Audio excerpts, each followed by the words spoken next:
El corazón delator. Edgar Allan Poe. Es cierto, siempre he sido nervioso, muy nervioso, terriblemente nervioso. Pero, ¿por qué afirman ustedes que estoy loco? La enfermedad había agudizado mis sentidos en vez de destruirlos o embotarlos, y mi oído era el más agudo de todos. Oía todo lo que puede oírse en la tierra y en el cielo, y muchas cosas oí en el infierno.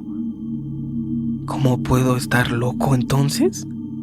Escuchen y observen con cuánta cordura, con cuánta tranquilidad les cuento mi historia. Me es imposible decir cómo aquella idea me entró en la cabeza por primera vez. Pero, una vez concebida, me acosó noche y día. Yo no perseguía ningún propósito, ni tampoco estaba colérico. Quería mucho al viejo. Jamás me había hecho nada malo. Jamás me insultó y su dinero no me interesaba. Me parece que fue su ojo. Sí, eso fue. Tenía un ojo semejante al de un buitre. Un ojo celeste y velado por una tela. Cada vez que lo clavaba en mí, se me helaba la sangre. Y así, poco a poco, muy gradualmente, me fui decidiendo a matar al viejo y librarme de aquel ojo para siempre. Presten atención ahora. Ustedes me toman por loco, pero los locos no saben nada. En cambio, si hubieran podido verme, si hubieran podido ver con qué habilidad procedí, con qué cuidado y con qué previsión, con qué disimulo me puse a la obra. Jamás fui más amable con el viejo que la semana antes de matarlo. Todas las noches, hacia las 12, hacía yo girar el picaporte de su puerta y la abría, oh, tan suavemente. Y entonces, cuando la abertura era lo bastante grande para pasar la cabeza, levantaba una linterna sorda, cerrada, completamente cerrada, de manera que no se viera ninguna luz, y tras ella pasaba la cabeza. ¡Oh!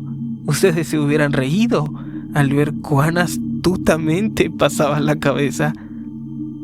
La movía lentamente, muy lentamente, a fin de no perturbar el sueño del viejo. Me llevaba una hora entera introducir completamente la cabeza por la abertura de la puerta, hasta verlo tendido en su cama. ¿Eh? ¿Es que un loco hubiera sido tan prudente como yo? Y entonces, cuando tenía la cabeza completamente dentro del cuarto, abría la linterna cautelosamente. Oh, tan cautelosamente. Sí, cautelosamente iba abriendo la linterna, pues crujían las bisagras. La iba abriendo lo suficiente para que un solo rayo de luz cayera sobre el ojo de buitre. Y esto lo hice durante 7 largas noches. Cada noche a las 12. Pero siempre encontré el ojo cerrado, y por eso me era imposible cumplir mi obra. Porque no era el viejo quien me irritaba, sino el mal de ojo. Y por la mañana, apenas iniciado el día, entraba sin miedo en su habitación y le hablaba resueltamente, llamándolo por su nombre con voz cordial y preguntándole cómo había pasado la noche. Ya ven ustedes que tendría que haber sido un viejo muy astuto para sospechar que todas las noches, justamente a las 12, iba yo a mirarlo mientras dormía. Al llegar la 8ª noche, Procedí con mayor cautela que de costumbre al abrir la puerta. El minutero de un reloj se mueve con más rapidez de lo que se movía mi mano. Jamás, antes de aquella noche, había sentido el alcance de mis facultades, de mi sagacidad. Apenas lograba contener mi impresión de triunfo. Pensar que estaba ahí, abriendo poco a poco la puerta, y que él ni siquiera soñaba con mis secretas intenciones o pensamientos. Me reí entre dientes ante esa idea, y quizá me oyó, porque lo sentí moverse repentinamente en la cama, como si se sobresaltara. Ustedes pensarán que me eché hacia atrás, pero no. Su cuarto estaba tan negro como la pez, ya que el viejo cerraba completamente las persianas por miedo a los ladrones. Yo sabía que le era imposible distinguir la abertura de la puerta y seguí empujando suavemente.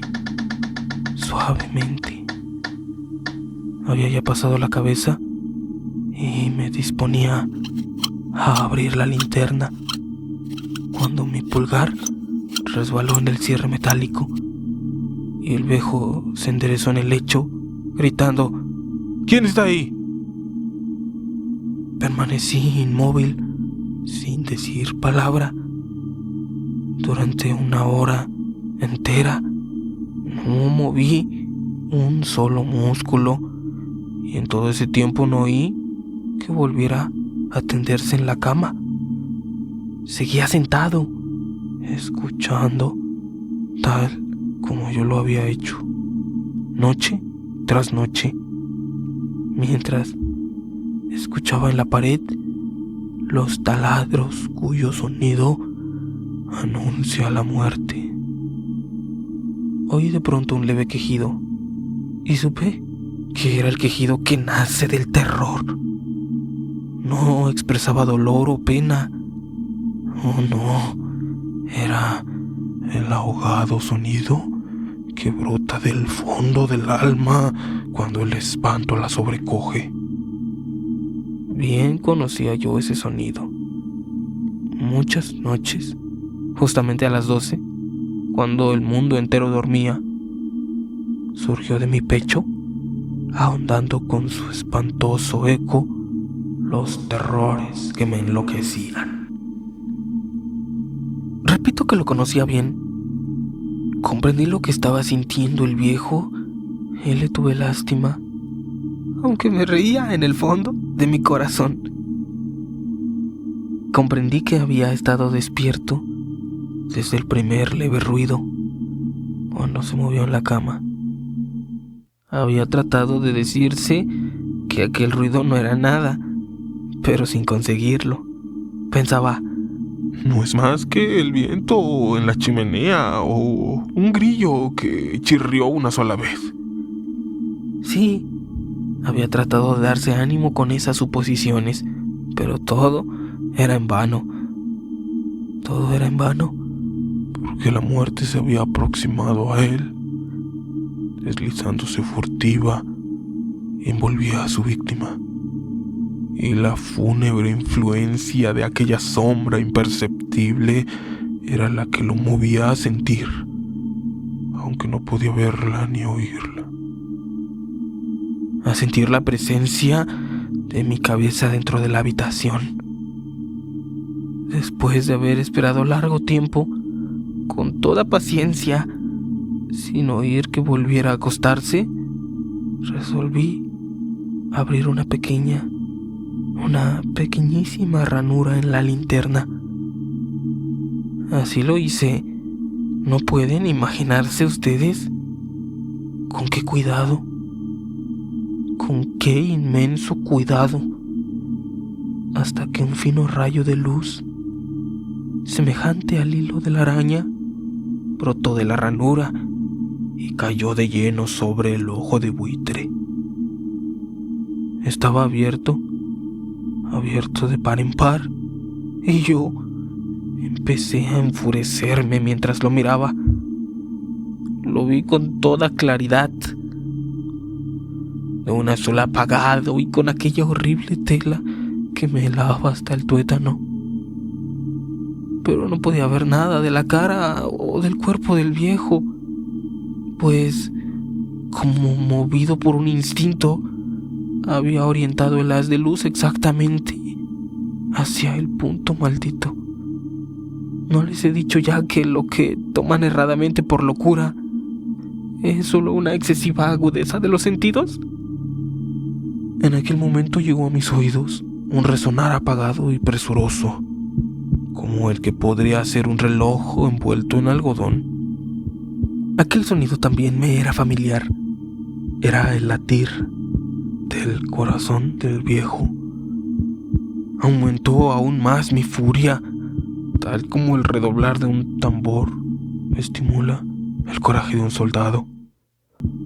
Pero incluso entonces me contuve y seguí callado. Apenas si respiraba. Sostenía la linterna de modo que no se moviera, tratando de mantener con toda la firmeza posible el haz de luz sobre el ojo. Entretanto, el infernal latir del corazón iba en aumento. Se hacía cada vez más rápido, cada vez más fuerte, momento a momento. El espanto del viejo tenía que ser terrible, cada vez más fuerte, más fuerte. ¿Me siguen ustedes con atención? Les he dicho que soy nervioso. Sí, lo soy. Y ahora, a medianoche, en el terrible silencio de aquella antigua casa, un resonar tan extraño como aquel me llenó de un horror incontrolable.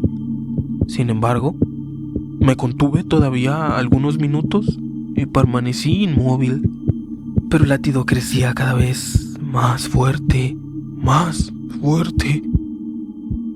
Me pareció que aquel corazón iba a estallar, y una nueva ansiedad se apoderó de mí. Algún vecino podía escuchar aquel sonido. La hora del viejo había sonado, lanzando un alarido. Abrí del todo la linterna y me precipité en la habitación.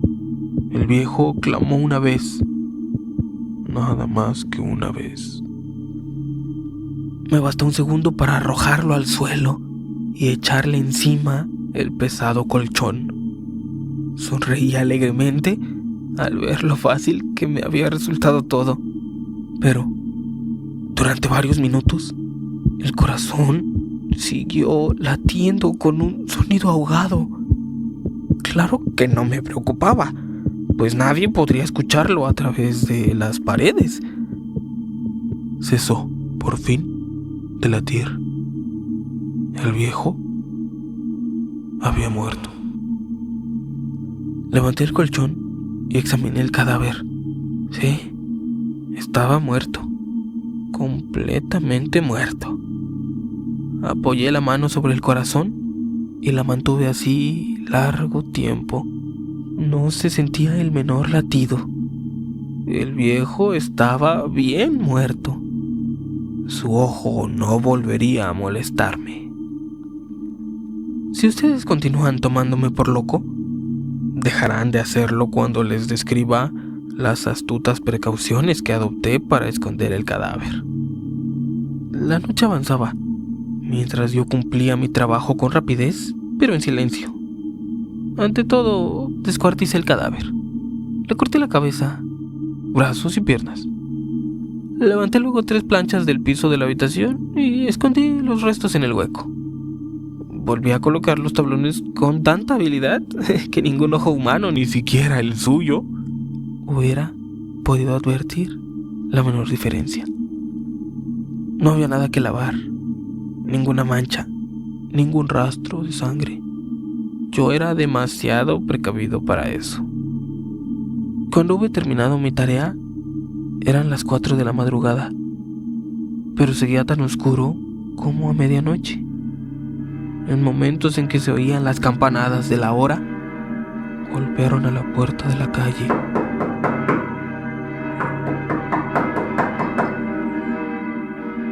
podía abrir con toda tranquilidad, pues ¿qué podía temer ahora? Hallé a 3 caballeros que se presentaron muy civilmente como oficiales de policía. Durante la noche, un vecino había escuchado un alarido, por lo cual se sospechaba la posibilidad de algún atentado. Al recibir este informe en el puesto de policía, habían comisionado a los 3 agentes para que registraran el lugar. Sonreí, pues, ¿qué tenía que temer? Di la bienvenida a los oficiales y les expliqué que yo había lanzado aquel grito durante una pesadilla. Les hice saber que el viejo se había ausentado a la campaña. Llevé a los visitantes a recorrer la casa y los invité a que revisaran bien. Finalmente acabé conduciéndolos a la habitación del muerto. Les mostré sus caudales intactos y cómo cada cosa se hallaba en su lugar. En el entusiasmo de mis confidencias, traje sillas a la habitación y pedí a los 3 caballeros que descansaran allí de su fatiga, mientras yo mismo, con la audacia de mi perfecto triunfo, colocaba mi silla en el exacto punto bajo el cual reposaba el cadáver de mi víctima. Los oficiales se sentían satisfechos. Mis modales los habían convencido. Por mi parte, me hallaba perfectamente cómodo. Sentáronse y hablaron de cosas comunes mientras yo les contestaba con animación. Mas, al cabo de un rato, empecé a notar que me ponía pálido y deseé que se marcharan. Me dolía la cabeza y creía percibir un zumbido en los oídos. Pero los policías continuaban sentados y charlando. El zumbido se hizo más intenso, seguía resonando y era cada vez más intenso. Hablé en voz muy alta para librarme de esa sensación, pero continuaba lo mismo y se iba haciendo cada vez más clara, hasta que, al fin, me di cuenta de que aquel sonido no se producía dentro de mis oídos. Sin duda debí de ponerme muy pálido, pero seguí hablando con creciente soltura y levantando mucho la voz. Empero, el sonido aumentaba. ¿Y qué podía hacer yo? Era un resonar apagado y presuroso, un sonido como el que podría ser un reloj envuelto en algodón. Yo jadeaba tratando de recobrar el aliento y, sin embargo, los policías no habían oído nada. Hablé con mayor rapidez, con vehemencia, pero el sonido crecía continuamente. Me puse en pie y discutí sobre insignificancias en voz muy alta y con violentas gesticulaciones, pero el sonido crecía continuamente. ¿Por qué no se iban? Anduve de un lado a otro a grandes pasos, como si las observaciones de aquellos hombres me enfurecieran. Pero el sonido crecía continuamente. ¡Oh, Dios! ¿Qué podía hacer yo? Lancé espumarajos de rabia, maldije, juré, balanceando la silla sobre la cual me había sentado. Raspé con ella las tablas del piso, pero el sonido sobrepujaba a todos los otros y crecía sin cesar. Más alto, más alto, más alto. Y entre tanto, los hombres seguían charlando plácidamente y sonriendo. ¿Era posible que no oyeran? ¡Santo Dios! ¡No! ¡No! ¡Claro que oían y que sospechaban! ¡Sabían! Y se estaban burlando de mi horror. Sí, así lo pensé entonces y así lo pienso hoy. Pero cualquier cosa era preferible a aquella agonía. Cualquier cosa sería más tolerable que aquel escarnio. No podía soportar más tiempo sus sonrisas hipócritas. Sentí que tenía que gritar o morir. Y entonces, otra vez, escuchen, más fuerte, más fuerte, más fuerte. Basta ya de fingir, malvados. Aullé. Confieso que lo maté. Levanten esos tablones. Ahí. Ahí. Donde está latiendo su horrible corazón.